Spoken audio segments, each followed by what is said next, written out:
Anybody that tells you that tribalism does not exist in Lagos, especially in terms of real estate, that person just lying to you. I'm an Igbo boy, I can't come here and lie. I see it, I feel it. However, hello, it's Durubond here again. Welcome to another episode of Real Estate Investing for Beginners. If you're someone who's interested in investing in real estate in Nigeria, Lagos especially, you would like to stick around. So in this video, I'm going to be reacting to yet another video by Mrs. Confidence Achodo, where she interviewed a couple of developers to give my own perspective to some of the discussions that I had.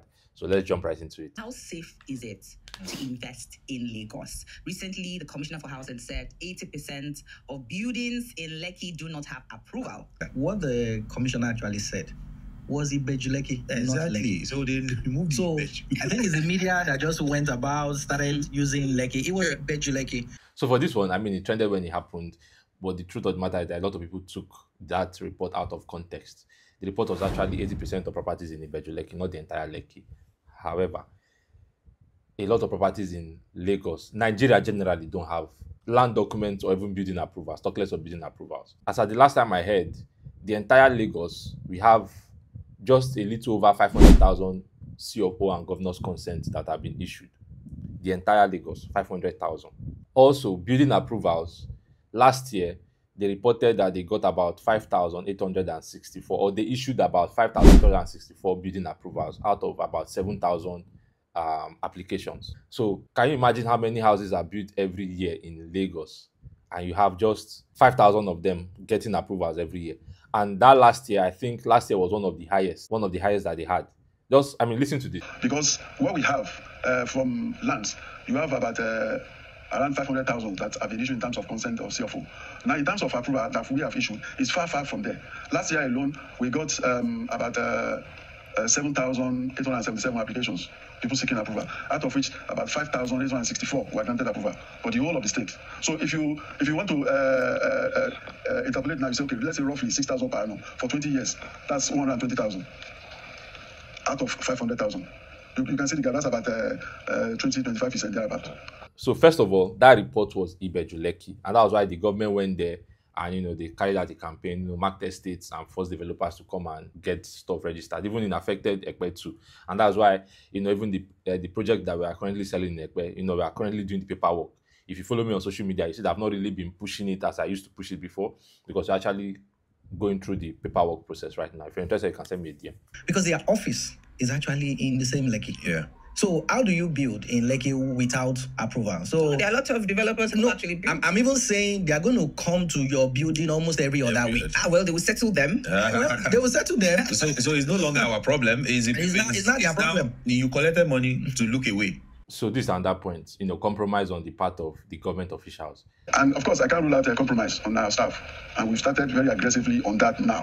Very soon. Just 2 days ago, we are discussing with LBS in terms of ethical value and leadership models to be able to upscale them so that they'll be able to distinguish between right and wrong. That we've observed was lacking. But how many people have been terminated? How many of them have had their appointments terminated as a result of this? Have been disciplined. Or disciplined in any way? Because their error, to them it's an error, has cost many other people billions. Life savings, lives, health, and all of those things. So how many people have been penalized as a result of that kind of activity? You must agree with me that in government, we don't just lay off people. There are processes. The processes. Queries are issued, you answer, to some level panels are set up, and right now, as I speak, we have about 30 cases under investigation. But this goes two ways, because first of all, they are quite understaffed. They don't have a lot of staff to carry out the duties that they actually have to do, and a lot of the I don't want to say developers, a lot of people who build do not comply. So you can go to a site, you get attacked. You go to a site, you issue notices upon notices, they'll keep on building. Now the challenge has been that notices are served at infancy level. If they are lucky, and when they go out to serve this notice, they'll probably go maybe 1 or 2 officers. And what you find on site is a band of Omadile and all the likes. We harass them. Sometimes the officers are injured by way of attack and things like that. Even 2 weeks ago, myself and some team, we went around Igbo Lekki, and we got to a site that has 2 policemen as security there. And he was trying to stop us from going in until my own policemen got in there. So you can imagine that kind of thing when an officer, 2 or 3 of them, go to a place. It will be pretty difficult for them to do any enforcement. And that is what has been happening. I mean, the blame goes both ways. Compromised staff and stubborn people or citizens. There's another angle to it. Aside from the COVID situation, we have situations where there's some areas where you want to secure approval, and then they tell you that the town planners tell you that they have messed up the layout of the place, and for that reason you won't be able to get approval. And you have to go back to the family to get them to sort out the layout, because in some locations you'll notice that they've sold streets, they've sold the roads, the drainages and all that, which are some of those things that they are being demolished now. So this is another valid point. A lot of areas have been messed up. So trying to get approvals in those areas are quite difficult. I was in a conference where the director of, I'm trying to forget, I can't remember the agency, but he said the issue is that Lagos State is growing too rapidly for them to keep up with. I don't know if that makes sense. So, I mean, I don't know how many thousands of people they say come into Lagos every day, and everybody is, settling, staying. I mean, everybody needs shelter, right? And there's a capacity to how much the state government can provide for these people. So people are growing, the state is growing faster than what the state government can keep up with. And that's what causes some of this or most of this infraction. So by the time the government now gets to this area to set up the place, people have already messed everything up. I mean, what brings about such problem is that as we speak now, there are so many people that are entering Lagos, and they are entering Lagos with the intention to stay. They are not entering because they want to just have few days spent, then go back to where they're coming from. It's a major problem. Influx of people to Lagos. And these are the set of people that will be pestering government to say that we don't have roads, we don't have drainage system, we don't have electricity and things like that. Did I tell you to encroach on my land to the extent that you are now telling me that I have to still provide road and drainage for you? That's like I always say, Lagos State is so magnanimous. We won't look at all of this. We'll still move in, create road, create drainages and everything for them. So what we now do is urban rehabilitation. So we have to regenerate those areas, because now you can't say that, hey, you want to demolish to now create roads and things like that. So it becomes a palliative measures where you now look at a way of meandering the roads and the drainages around the existing development that you have. And the rate of return on investment is unlike any other place. I was listening to Jimovia. Jimovia said that in nowhere in the world would you make the kind of money you make in Nigeria. Nowhere. And then nowhere would you make that kind of money in Lagos. Properties with legitimacy of O's don't get demolished. If you have a C of O and your property get demolished, government will compensate you. No, I don't agree with that. The C of O only guarantees the land. Your building approval secures the building. If you have a legitimacy of O and you put a building on it without an approval, the government can demolish it, because they will say it is an illegal structure because you have not been permitted to build that structure on that land. So the government, for whatever reason, can demolish it.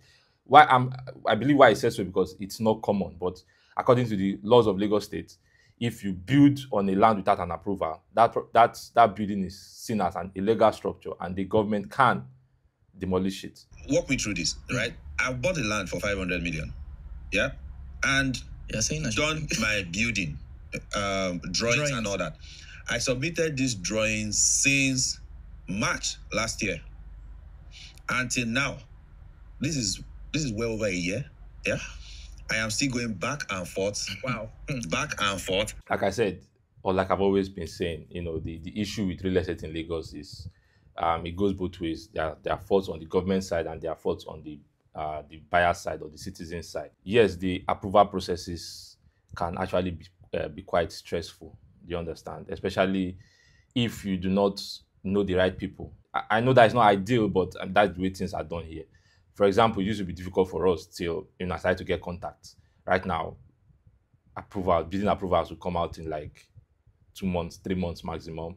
Title documents comes out in 4 to 6 months. Do you understand? But this same process will take some people years, or can take some people years. So it's just something that needs to be worked on. Now, most of us have lost money in development. I'm not sure they capture the real essence of inflation at the moment. Inflation is well over 130%. Because what I bought last year for 10,000 is not 20,000. Are you saying last year? That's January. Exactly. It's not even months ago. It's not even 20,000. It's around 20 or around 30,000. That means it has tripled. So no developer that have collected off-plan money, right, would envisage that if this cost of building will cost me like 10 million, I will sell it for 40 million. No, because that would mean that you won't be able to, you won't have market competition around there. True. So you most likely, if the cost of building costs you maybe 10 million to build, you say, okay, let me sell between 13 to 14 million. So put in a small margin. And this is another point I've tried to make with a couple of people. If you go to my social media, I've talked about it a lot. Where people try to blame developers for the high cost of properties in Lagos. I'm like, there's no developer making crazy money. The margins are usually between 30 to 50%. Even 50% self, it's pushing it too high. It's usually around 30% or less. Like 30% is like you really did, got your numbers right. Some of them make far less than that. Some even run at a loss. But some people, they'll feel like, okay, if you're seeing a property for 500 million, the developer is making 300 million naira on that property. No. Most times, that developer is making maybe 20, 50 million naira. And okay, like I said, I've had this argument a lot on my social media, my Instagram especially, and then people are saying 30% is too high. What do you mean by that? So somebody goes on a business, it takes you about 2 to 3 months before you can, it can be more, but average 2 to 3 months before you can finally see a land that you're interested in, because we're going to go through a couple of lands. Let me just explain to you what the development process looks like. So you want to build. You're going to, some of you have searched for houses in Lagos. You know what it is to find a house to rent. You know how stressful it is. Then imagine finding land. So you're going around looking for land to buy. You're looking at the road. You're looking at, a couple of things. And then you finalize, okay, this is the land I want to buy. This has taken you like 2 months. Building approval is going to take you about 3 months. Some people take more. I'm just giving a one timeline. So building approval is going to take you like 3 months. You move to site. Then it takes you, depending on the size of the project, takes you about 6 to 24 months. 6 to 24 months, depending on the size of the project, to deliver. Then you now have marketing, time that it will take you to sell. So some people can stay as much as, a property can stay in the market for as much as 6 to even 3 years before they sell it.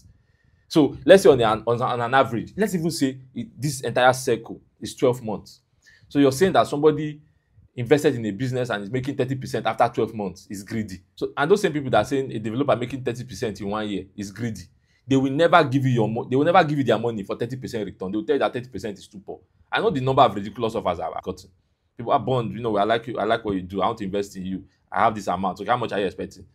20% every month. I see, I do want to hire a slave. Where am I a magician? What do you want me to do with that? How do you want me to come up with that amount? And that's why scams keep on coming about left and right, because people do not really understand how money works.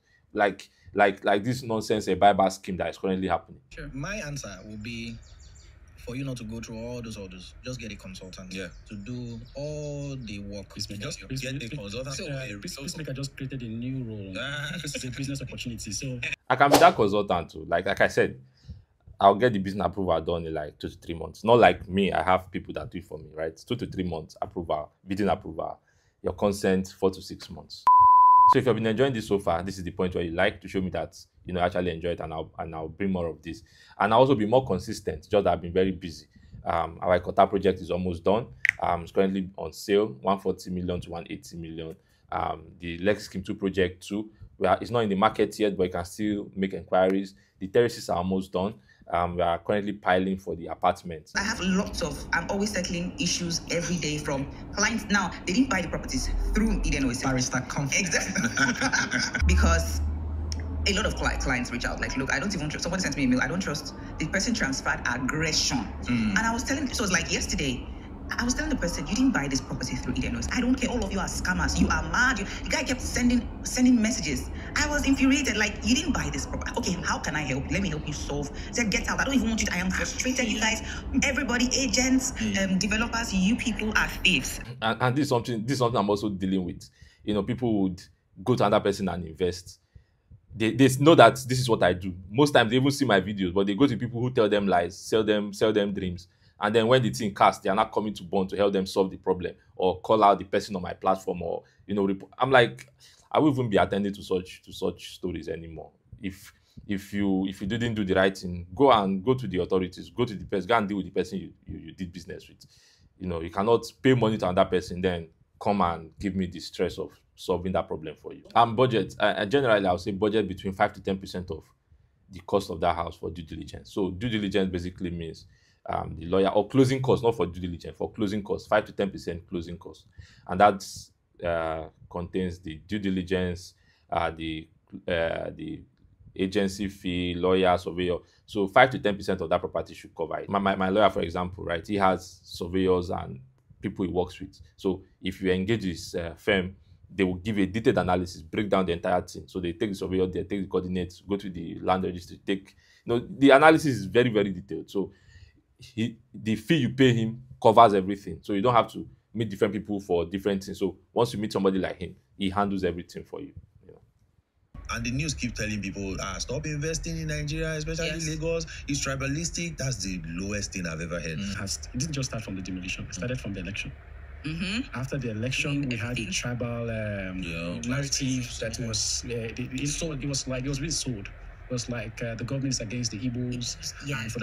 I saw videos online where people were advising Igbos to go to the east to invest, not to invest here, that it's not safe, the government will come after you. Then when the demolition happened, it now looked as if it was tribal based. Like the Ministry of Environment was targeting Igbo developers. The truth of the matter is that tribalism exists. Anybody that comes outside and tells you that there's no tribalism in Lagos is probably a liar or is just ignorant. However, the tribalism doesn't exist in the way you think it does. I'll try to pick my words here so I'm not taken out of context. So nobody's going to come and destroy your house, grab your land from you because of your tribe. If they do that, that's going to collapse the entire economy of Lagos. Three things make Lagos what it is: real estate, the seaport, and the airport. If they do anything that tampers with the value that people have for Lagos real estate, it vastly affects the revenue of Lagos state government. Because real estate is one of the ways they make their most money. The big elephant in the room, as I keep saying, it's almost becoming a cliche in my mouth now. The fact that some people inside this Lagospedia, they call themselves, are saying that Igbos have been given notice to leave Lagos within 1 month. The Lagos state government has denied, but is the Lagos state government taking other steps to make sure that this state, that is supposed to be the melting pot of Nigeria, does not become a boiling point for ethnic bigotry? One of the hazards of social media, these faceless people just came up and said Igbos must leave. Absolute nonsense. And that's why you can see what the governor said. The governor immediately denounced it. The Lagos that's not who we are. That's just not who we are. Since we are all children, we've all lived together in the state. And there's no need for people to become ethnic bigots. But again, like we said, some people will try to do whatever to divide us, but we will never allow that. And we see over the weekend, the governor, myself, everybody, we visited the family of Mr. Wanyawu that just passed. We went to Nwekayem. So it's just nonsense, and we will not allow it. Now, what is going on in terms of fishing out the people, it's not something I can discuss, but I can assure you, in the next few days, you'll see what will happen. Imagine, they actually start grabbing land belonging to Igbos, they chase Igbos away. Who's going to come and start buying property 500 million here? Because even Yoruba people who will buy, by the time you hear that, because the value of everything will drop, because demand will reduce. You hear the developers, they say that, because of these demolitions, they are not selling as much as they used to. And this is just speculation because of the idea that this is happening. Then imagine what happens when the government actually comes and confirms that they are doing this. It will go to zero, it will go to dust. You'll be selling for 10 million naira. However, the tribalism is cold. Let me explain to you with this example, right? Recently, somebody brought a deal for me somewhere. I won't mention where. And immediately told me the place. I was like, see, bro, I'm not interested in this place because, I've tried to do something there, and the government has a lot of interest in that area. I was getting a lot of bad deals. I was like, see, brother, the problem is it's not really like this. They are doing it because of where you're from. And then he explained it to me. It was like, because he's Yoruba, he was kind of like reluctant. I said, bro, I understand you. And this is not peculiar to Nigeria. This is a human characteristic, right? It's what is happening in UK, where they are saying immigrants should go back home. happened in Ireland some months back. It's also what is happening in Canada, where they are saying, see, we have a lot of immigrants here. So it's human nature to self-protection, when you feel like you're getting invaded. So there's this tendency to want to protect yourself. What this guy was describing was that in that area I had interest in, a lot of Igbos were buying that place, and then the indigenes were being chased out of their homes.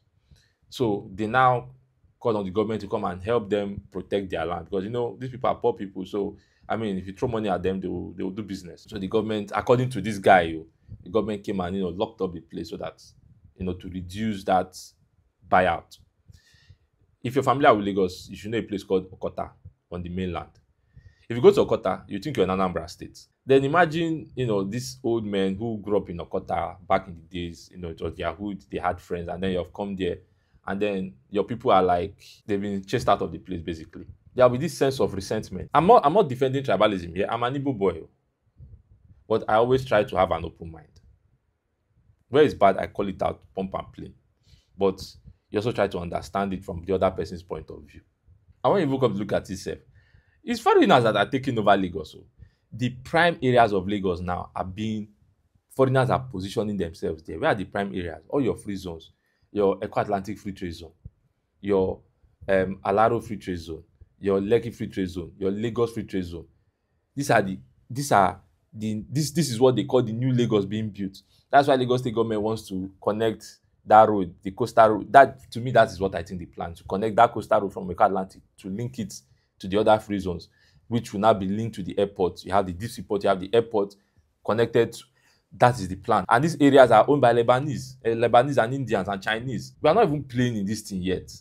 Do you know how big these free zones are? Thousands of hectares, and you think anybody cares about your 1 plot, 2 plots. So we should even be thinking bigger. How do we, as Nigerians, take a larger portion of this our own land that foreigners are coming to take away?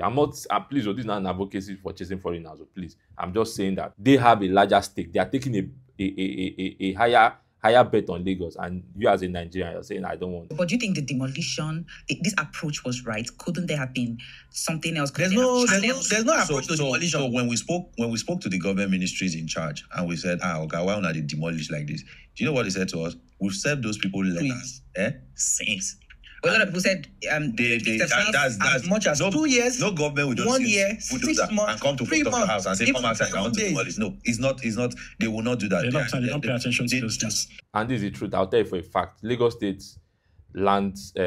has one of the most sophisticated land systems in Nigeria. So the properties that have been demolished, anybody that comes out and says we didn't serve notice, that person is a liar. Probably, best case scenario, probably their landlord didn't tell them.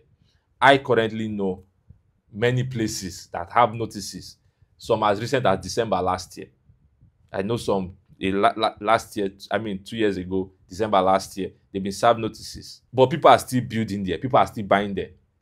And the thing is that some people are stubborn. Some people somebody recently reached out to me. Not even somebody, like I've had this like 3 or 4 occasions. People reach out to me and like, okay, I want to buy property here. I say, don't buy here because of this. But you see, that person try to find the excuse to justify that purchase because the price is good. So such people, I don't even talk to them anymore. Once I tell you this is it and you're insisting, I'll just ignore you. Do whatever I want to do. There was a demolition in Asaba. Did you see that? No, I saw the was a demolition in Asaba Delta State or Enugu, one of those places. I saw there was, and that was not a tribal. Yeah, there are demolitions in Asaba, Enugu, even in Kano. In Delta states, the government has continued the demolition exercise of illegal structures built on Dennis Osadebe University. It is the continuation of the demolition of buildings on the land belonging to the Dennis Osadebe University, Awa in Asaba, as members of the task force arrive here with bulldozers and security personnel. This is my house. I spent over 100 million plus.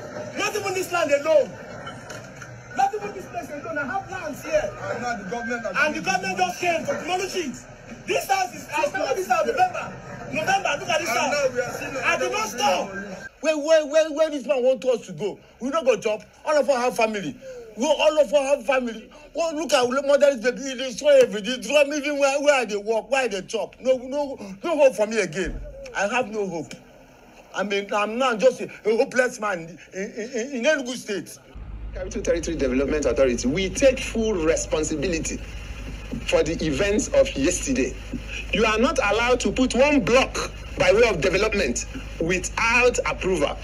And we are not going to give you that approval if you do not have proper title document. So, Capital Territory is determined to frustrate every attempt to illegally grab land or encroach.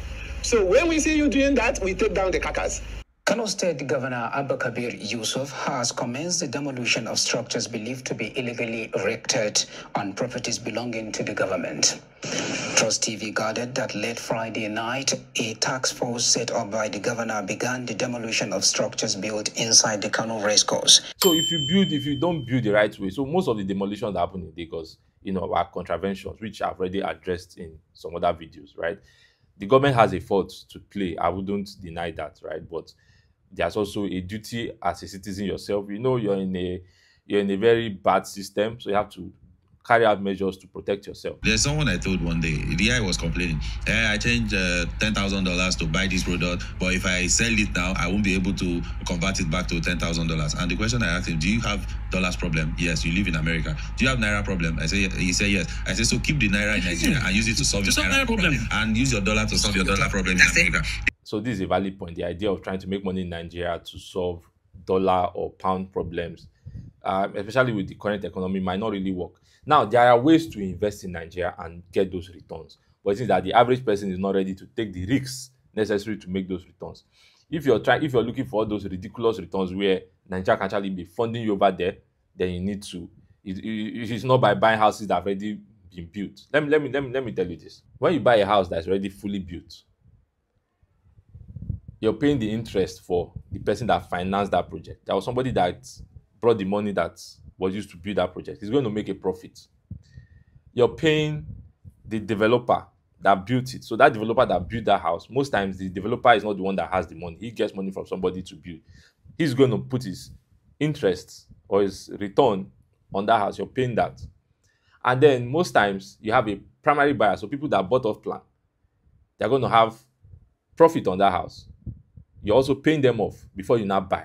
So that's why by the time you now buy it, because you don't want to take any risk, I don't trust anybody, you're buying it almost at the ceiling. So you're not ready to take any risks. Then you buy something that is done and you're expecting to make ridiculous return. How does that make sense? So if you really want to make return, you should be ready to take the risk. Risks as the financer. So look for a developer, you give them money, let them build, you sell it, you can make some good amount. I don't want to mention any figure, right? Or you can be a developer. I mean, if you have experience in building, they can come here and build. You mop up money, you build, you sell, you make your money. You can be, take off plan. You're not ready to invest in any developer. You're not ready to come and build yourself. Then you can be an off-taker. You buy before the building is done, and then you sell it after it's completed to people who are not ready to take that risk. So there are many ways you can go about it and, make your return. Because if you don't see real estate as essential, you will tax us for practically everything. Right? You will tax us on cement, you will tax us on water. Meanwhile, you're also providing infrastructure. The project I'm doing now, right? I'm currently doing drainage, right? I'll do road, I'll buy transformer, I'll do water. My dear, I'm government. My brother, I construction free street. We've not done development that we've not had to construct drainages. We've not done development that we've not had to do roads or even provide electricity. Now, we still pay tax. I mean, I've explained this in another video I did where I talked about why real estate in Lagos is overpriced. I said the three things: cost of finance, cost of construction, and cost of documentation. And under cost of construction is this infrastructure. Developers in South Africa, in Ghana, in America, they are not building roads, they are not buying transformers, they are not doing drainages. Do you understand? So by the time we use our money to do all these things, we're going to pass the money down to the consumer. The price of properties, do you think they are not real?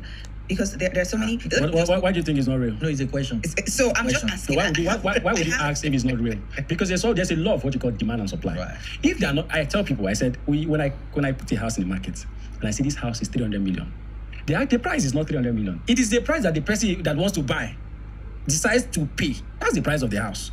So the demand, when demand and supply meet, it becomes willing buyer seller. I've made this point in a couple of my videos. Willing buyer, willing seller. The value of a property is as much as what somebody is willing to pay for it. So if you see a property and you feel the price is ridiculous, It's not your business. Leave it alone. Go and look for the one with in your price range. Somebody will see the value in that property, buy it. Or if nobody sees the value, the developer will bring down the price. So it kind of like pisses me off when I see people go on that comment of properties and leaving comments. I'm like, if it's not for you, leave it alone. Go and face your business. Somebody else is seeing value there. If nobody sees value, then the developer will bring down the price, and somebody will buy it. So Lagos will make you look like everybody now is a developer. The market is not saturated. There's still a lot of deficit right here, and it's a Igbo part of Lagos State. Yes. Have they developed Igbo? No. Have they developed Ekpe? No. Let me say this here today. In 2024, I'm predicting it. There'll be a time where you wouldn't see any land in Ekpe. Not even a time. What am I saying? In around 2 years, you will not see a property in Ekpe for less than 20 million naira. In the next 2 years, I'm predicting it. So 2026, around 2026, you will not see a property in Ekpe for less than 20 million naira. So, you can doubt. Don't believe me. Don't take my word for it. But just wait and see. I've locked it in. 2026, I'm going to play this video again and I'm going to see who's right. And one thing I like about Ekpe is that the infrastructure is already in place. Everything is set up. Unlike, the most part of Lekki on the island, the master plan is there. Government has already mapped out everything. So Ikoyi has a master plan. Government has already mapped out everything that is supposed to happen there. So if you see anybody that is going out of line, then that person did that intentionally or purposely went against the law. So Ikoyi, Victoria Island has a master plan. Lekki Phase 1 has a master plan. Now the issue is that between that after Lekki Phase 1 down to Aja, that was a period where maybe there was a massive development and government couldn't really control the rate of development. That's why you wouldn't hear demolitions in like Ikoyi, VI, Lekki Phase 1, where you have demolition in this area I talked about. So after Lekki Phase 1 down to Aja, those are the areas where you have demolition because government didn't really set up that place before development got there. So I believe the thing just came rapidly and then government now started to react after people had already settled. But if you now go Lekki Phase 2, that's after Aja, it has a master plan. If you go to Ibeju, it has a master plan. If you go to Ekpe especially, Ekpe is one of the most structured parts of Lagos. So if you're interested, we currently have a promo going on, 5 million naira, outright payments. The price is actually 6.5 million if you want to spread the payment. But for outright payment, 5 million naira, you can get a piece of land here. That's what I have for you today. I hope you enjoyed this. Feel free to share this, subscribe to the channel. Like I said, more videos are going to be coming this month. So stay tuned.